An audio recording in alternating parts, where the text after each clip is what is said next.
Genesis chapter 21. Genesis 21, 1-34. The birth of Isaac. Now the Lord was gracious to Sarah as he had said, and the Lord did for Sarah what he had promised. Sarah became pregnant and bore a son to Abraham in his old age, at the very time God had promised him. Abraham gave the name Isaac to the son Sarah bore him. When his son Isaac was 8 days old, Abraham circumcised him as God commanded him. Abraham was 100 years old when his son Isaac was born to him. Sarah said, "God has brought me laughter, and everyone who hears about this will laugh with me." And she added, "Who would have said to Abraham that Sarah would nurse children? Yet I have borne him a son in his old age." Hagar and Ishmael sent away. The child grew and was weaned, and on the day Isaac was weaned, Abraham held a great feast. But Sarah saw that the son whom Hagar the Egyptian had borne to Abraham was mocking, and she said to Abraham, "Get rid of that slave woman and her son, for that woman's son will never share in the inheritance with my son Isaac." The matter distressed Abraham greatly because it concerned his son. But God said to him, "Do not be so distressed about the boy and your slave woman. Listen to whatever Sarah tells you, because it is through Isaac that your offspring will be reckoned. I will make the son of the slave into a nation also, because he is your offspring." Early the next morning, Abraham took some food and a skin of water and gave them to Hagar. He set them on her shoulders and then sent her off with the boy. She went on her way and wandered in the desert of Beersheba. When the water in the skin was gone, she put the boy under one of the bushes. Then she went off and sat down about a bowshot away, for she thought, "I cannot watch the boy die." And as she sat there, she began to sob. God heard the boy crying, and the angel of God called to Hagar from heaven and said to her, "What is the matter, Hagar? Do not be afraid. God has heard the boy crying as he lies there. Lift the boy up and take him by the hand, for I will make him into a great nation." Then God opened her eyes, and she saw a well of water. So she went and filled the skin with water and gave the boy a drink. God was with the boy as he grew up. He lived in the desert and became an archer. While he was living in the desert of Paran, his mother got a wife for him from Egypt. The treaty at Beersheba. At that time, Abimelech and Phicol, the commander of his forces, said to Abraham, "God is with you in everything you do. Now swear to me here before God that you will not deal falsely with me or my children or my descendants. Show to me and the country where you now reside as a foreigner the same kindness I have shown to you." Abraham said, "I swear it." Then Abraham complained to Abimelech about a well of water that Abimelech's servants had seized. But Abimelech said, "I don't know who has done this. You did not tell me, and I heard about it only today." So Abraham brought sheep and cattle and gave them to Abimelech, and the two men made a treaty. Abraham set apart 7 ewe lambs from the flock, and Abimelech asked Abraham, "What is the meaning of these 7 ewe lambs you have set apart by themselves?" He replied, "Accept these 7 lambs from my hand as a witness that I dug this well." So that place was called Beersheba, because the two men swore an oath there. After the treaty had been made at Beersheba, Abimelech and Phicol, the commander of his forces, returned to the land of the Philistines. Abraham planted a tamarisk tree in Beersheba, and there he called on the name of the Lord, the eternal God. And Abraham stayed in the land of the Philistines for a long time. Genesis chapter 22. Genesis 22, 1-24. Abraham tested. Sometime later, God tested Abraham. He said to him, "Abraham." "Here I am," he replied. Then God said, "Take your son, your only son, whom you love, Isaac, and go to the region of Moriah. Sacrifice him there as a burnt offering on a mountain I will show you." Early the next morning, Abraham got up and loaded his donkey. He took with him 2 of his servants and his son Isaac. When he had cut enough wood for the burnt offering, he set out for the place God had told him about. On the 3rd day, Abraham looked up and saw the place in the distance. He said to his servants, Stay here with the donkey while I and the boy go over there. We will worship and then we will come back to you." Abraham took the wood for the burnt offering and placed it on his son Isaac, and he himself carried the fire and the knife. As the two of them went on together, Isaac spoke up and said to his father Abraham, "Father?" "Yes, my son," Abraham replied. "The fire and wood are here," Isaac said, "but where is the lamb for the burnt offering?" Abraham answered, "God himself will provide the lamb for the burnt offering, my son." And the two of them went on together. When they reached the place God had told him about, Abraham built an altar there and arranged the wood on it. He bound his son Isaac and laid him on the altar on top of the wood. Then he reached out his hand and took the knife to slay his son. But the angel of the Lord called out to him from heaven, "Abraham, Abraham." "Here I am," he replied. "Do not lay a hand on the boy," he said. "Do not do anything to him. Now I know that you fear God, because you have not withheld from me your son, your only son." Abraham looked up, and there in a thicket he saw a ram caught by its horns. He went over and took the ram and sacrificed it as a burnt offering instead of his son. So Abraham called that place, "The Lord will provide." And to this day it is said, "On the mountain of the Lord it will be provided." The angel of the Lord called to Abraham from heaven a second time and said, "I swear by myself, declares the Lord, that because you have done this and have not withheld your son, your only son, I will surely bless you and make your descendants as numerous as the stars in the sky and as the sand on the seashore. Your descendants will take possession of the cities of their enemies, and through your offspring all nations on earth will be blessed, because you have obeyed me." Then Abraham returned to his servants, and they set off together for Beersheba, and Abraham stayed in Beersheba. Nahor's sons. Sometime later, Abraham was told, "Milcah is also a mother. She has borne sons to your brother Nahor. Uz the firstborn, Buz his brother, Kemuel, the father of Aram, Kesed, Hazo, Pildash, Jidlaph, and Bethuel. Bethuel became the father of Rebekah. Milcah bore these 8 sons to Abraham's brother Nahor. His concubine, whose name was Reumah, also had sons, Tebah, Gaham, Tahash, and Maacah.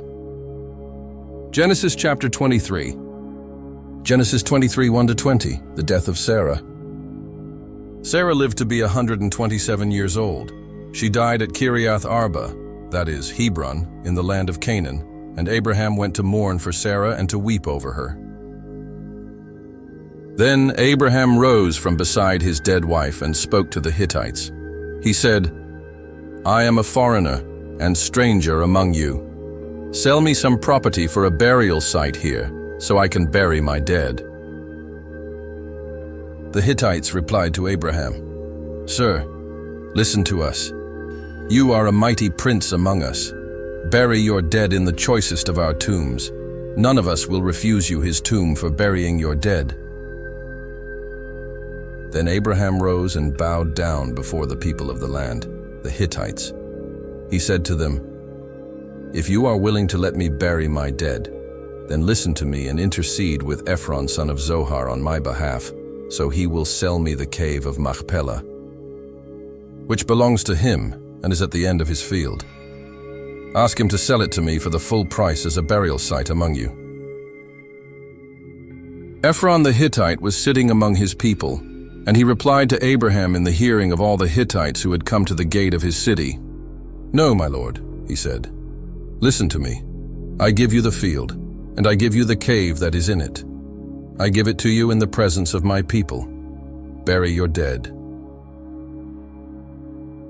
Again Abraham bowed down before the people of the land, and he said to Ephron in their hearing, "Listen to me if you will. I will pay the price of the field. Accept it from me, so I can bury my dead there." Ephron answered Abraham, "Listen to me, my lord. The land is worth 400 shekels of silver, but what is that between you and me? Bury your dead." Abraham agreed to Ephron's terms and weighed out for him the price he had named in the hearing of the Hittites. 400 shekels of silver, according to the weight current among the merchants. So Ephron's field in Machpelah near Mamre, both the field and the cave in it, and all the trees within the borders of the field, was deeded to Abraham as his property in the presence of all the Hittites who had come to the gate of the city. Afterward, Abraham buried his wife Sarah in the cave in the field of Machpelah, near Mamre, which is at Hebron, in the land of Canaan. So the field and the cave in it were deeded to Abraham by the Hittites as a burial site. Genesis chapter 24. Genesis 24, 167. Isaac and Rebekah. Abraham was now very old, and the Lord had blessed him in every way. He said to the senior servant in his household, the one in charge of all that he had, "Put your hand under my thigh.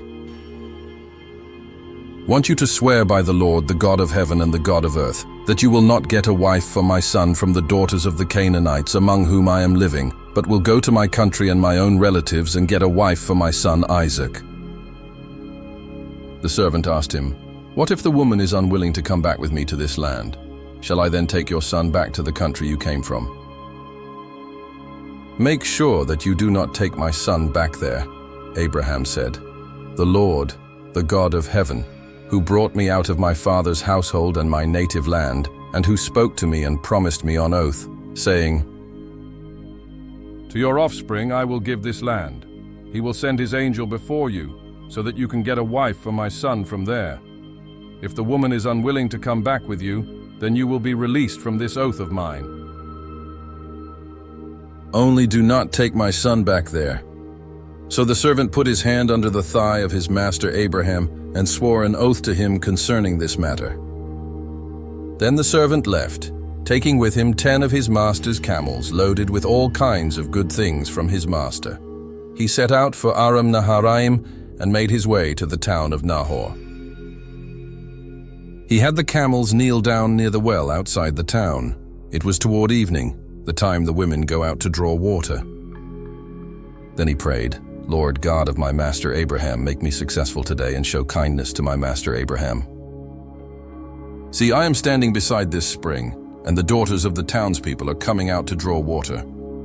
May it be that when I say to a young woman, 'Please let down your jar that I may have a drink,' and she says, 'Drink, and I'll water your camels too,' let her be the one you have chosen for your servant Isaac. By this I will know that you have shown kindness to my master." Before he had finished praying, Rebekah came out with her jar on her shoulder. She was the daughter of Bethuel, son of Milcah, who was the wife of Abraham's brother Nahor. The woman was very beautiful, a virgin.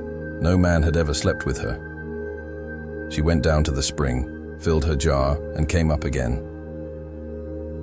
The servant hurried to meet her and said, "Please give me a little water from your jar." "Drink, my lord," she said, and quickly lowered the jar to her hands and gave him a drink. After she had given him a drink, she said, "I'll draw water for your camels too, until they have had enough to drink." So she quickly emptied her jar into the trough, ran back to the well to draw more water, and drew enough for all his camels. Without saying a word, the man watched her closely to learn whether or not the Lord had made his journey successful. When the camels had finished drinking, the man took out a gold nose ring weighing a beka and 2 gold bracelets weighing 10 shekels. Then he asked, "Whose daughter are you? Please tell me, is there room in your father's house for us to spend the night?" She answered him, "I am the daughter of Bethuel, the son that Milcah bore to Nahor." And she added, "We have plenty of straw and fodder, as well as room for you to spend the night." Then the man bowed down and worshipped the Lord, saying, "Praise be to the Lord, the God of my master Abraham, who has not abandoned his kindness and faithfulness to my master. As for me, the Lord has led me on the journey to the house of my master's relatives." The young woman ran and told her mother's household about these things.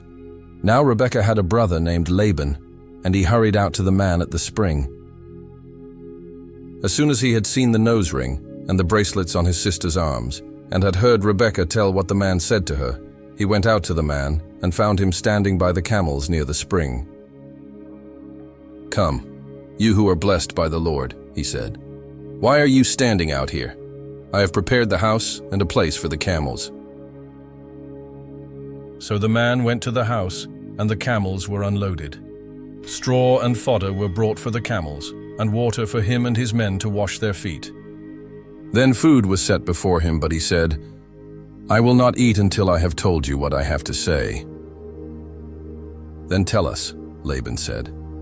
So he said, "I am Abraham's servant. The Lord has blessed my master abundantly, and he has become wealthy. He has given him sheep and cattle, silver and gold, male and female servants, and camels and donkeys. My master's wife Sarah has borne him a son in her old age, and he has given him everything he owns. And my master made me swear an oath and said, 'You must not get a wife for my son from the daughters of the Canaanites, in whose land I live, but go to my father's family and to my own clan, and get a wife for my son.' Then I asked my master, 'What if the woman will not come back with me?' He replied, 'The Lord, before whom I have walked faithfully, will send his angel with you and make your journey a success, so that you can get a wife for my son from my own clan and from my father's family. You will be released from my oath if when you go to my clan they refuse to give her to you, then you will be released from my oath.' When I came to the spring today, I said, 'Lord, God of my master Abraham, if you will, please grant success to the journey on which I have come. See, I am standing beside this spring. If a young woman comes out to draw water, and I say to her, "Please let me drink a little water from your jar," and if she says to me, "Drink, and I'll draw water for your camels too," let her be the one the Lord has chosen for my master's son." Before I finished praying in my heart, Rebekah came out, with her jar on her shoulder. She went down to the spring and drew water, and I said to her, "Please give me a drink." She quickly lowered her jar from her shoulder and said, "Drink, and I'll water your camels too." So I drank, and she watered the camels also. I asked her, "Whose daughter are you?" She said, "The daughter of Bethuel, son of Nahor, whom Milcah bore to him." Then I put the ring in her nose and the bracelets on her arms, and I bowed down and worshipped the Lord. I praised the Lord, the God of my master Abraham, who had led me on the right road to get the granddaughter of my master's brother for his son. Now if you will show kindness and faithfulness to my master, tell me, and if not, tell me so I may know which way to turn." Laban and Bethuel answered, "This is from the Lord. We can say nothing to you one way or the other. Here is Rebekah. Take her and go, and let her become the wife of your master's son, as the Lord has directed." When Abraham's servant heard what they said, he bowed down to the ground before the Lord. Then the servant brought out gold and silver jewelry and articles of clothing and gave them to Rebekah. He also gave costly gifts to her brother and to her mother. Then he and the men who were with him ate and drank and spent the night there. When they got up the next morning, he said, "Send me on my way to my master." But her brother and her mother replied, "Let the young woman remain with us 10 days or so. Then you may go." But he said to them, "Do not detain me, now that the Lord has granted success to my journey. Send me on my way so I may go to my master." Then they said, "Let's call the young woman and ask her about it." So they called Rebekah and asked her, "Will you go with this man?"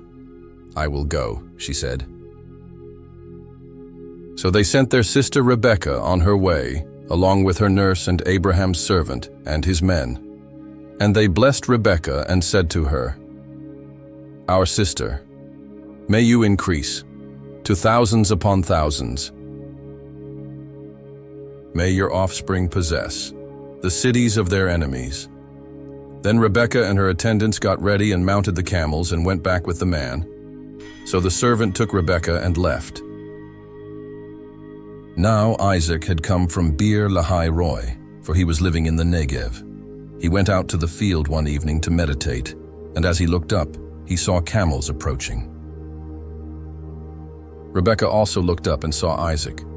She got down from her camel and asked the servant, "Who is that man in the field coming to meet us?" "He is my master," the servant answered. So she took her veil and covered herself. Then the servant told Isaac all he had done. Isaac brought her into the tent of his mother Sarah, and he married Rebekah. So she became his wife, and he loved her, and Isaac was comforted after his mother's death. Genesis chapter 25. Genesis 25:134, the death of Abraham. Abraham had taken another wife, whose name was Keturah. She bore him Zimran, Jokshan, Medan, Midian, Ishbak, and Shua. Jokshan was the father of Sheba and Dedan. The descendants of Dedan were the Asherites, the Letushites, and the Leomites. The sons of Midian were Ephah, Epher, Hanok, Abida, and Eldiah. All these were descendants of Keturah. Abraham left everything he owned to Isaac. But while he was still living, he gave gifts to the sons of his concubines and sent them away from his son Isaac to the land of the east. Abraham lived 175 years. Then Abraham breathed his last and died at a good old age, an old man and full of years, and he was gathered to his people. His sons Isaac and Ishmael buried him in the cave of Machpelah near Mamre, in the field of Ephron son of Zohar the Hittite, the field Abraham had bought from the Hittites. There Abraham was buried with his wife Sarah. After Abraham's death, God blessed his son Isaac, who then lived near Beer Lahai Roi. Ishmael's sons. This is the account of the family line of Abraham's son Ishmael, whom Sarah's slave, Hagar the Egyptian, bore to Abraham. These are the names of the sons of Ishmael, listed in the order of their birth. Nebaioth, the firstborn of Ishmael, Kedar, Adbeel, Mibsam, Mishma, Duma, Massa, Hadad, Tema, Jetur, Naphish, and Kedemah. These were the sons of Ishmael, and these are the names of the 12 tribal rulers, according to their settlements and camps. Ishmael lived 137 years. He breathed his last and died, and he was gathered to his people. His descendants settled in the area from Havilah to Shur, near the eastern border of Egypt, as you go toward Asher. And they lived in hostility toward all the tribes related to them. Jacob and Esau. This is the account of the family line of Abraham's son Isaac. Abraham became the father of Isaac, and Isaac was 40 years old when he married Rebekah, daughter of Bethuel the Aramean, from Paddan Aram, and sister of Laban the Aramean. Isaac prayed to the Lord on behalf of his wife because she was childless. The Lord answered his prayer, and his wife Rebekah became pregnant. The babies jostled each other within her, and she said, "Why is this happening to me?" So she went to inquire of the Lord. The Lord said to her, "Two nations are in your womb, and two peoples from within you will be separated. One people will be stronger than the other, and the older will serve the younger." When the time came for her to give birth, there were twin boys in her womb. The first to come out was red, and his whole body was like a hairy garment, so they named him Esau. After this, his brother came out, with his hand grasping Esau's heel, so he was named Jacob. Isaac was 60 years old when Rebekah gave birth to them. The boys grew up, and Esau became a skillful hunter, a man of the open country, while Jacob was content to stay at home among the tents. Isaac, who had a taste for wild game, loved Esau, but Rebekah loved Jacob. Once when Jacob was cooking some stew, Esau came in from the open country famished. He said to Jacob, "Quick, let me have some of that red stew. I'm famished." That is why he was also called Edom. Jacob replied, "First sell me your birthright." "Look, I am about to die," Esau said. "What good is the birthright to me?" But Jacob said, "Swear to me first." So he swore an oath to him, selling his birthright to Jacob. Then Jacob gave Esau some bread and some lentil stew. He ate and drank, and then got up and left. So Esau despised his birthright. If you are enjoying our content, leave your like to subscribe and share. May God the Creator bless your life and more lives through yours.